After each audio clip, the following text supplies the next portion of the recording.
চুর চুর চুর, কে কোথায় আছো? জলদি আসো, জলদি আসো।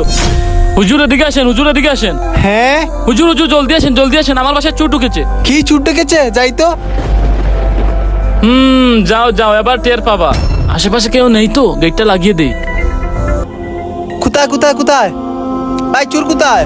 চুর নয়তো কি হয়েছে, তোকে চুরির খবর দেবো। কি?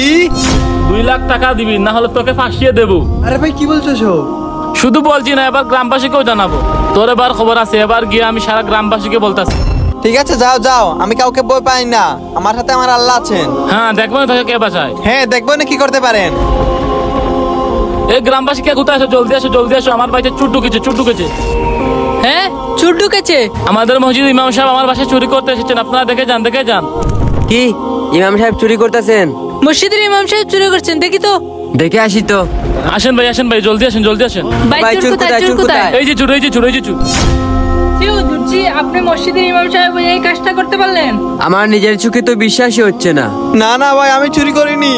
আপনাদের যদি বিশ্বাস না হয় তাইলে ওই ছেলেটাকে জিজ্ঞাসা করেন। আরে এটা কি বলছেন? ওই ছেলেটা তো প্রতিবন্ধী, ও তো কোথায় বলতে পারে না। হ্যাঁ ভাই, ওর মাথা নষ্ট হয়ে গিয়েছে, এজন্য ও মানুষের বাড়িতে চুরি করতেছে। হে মারো রে।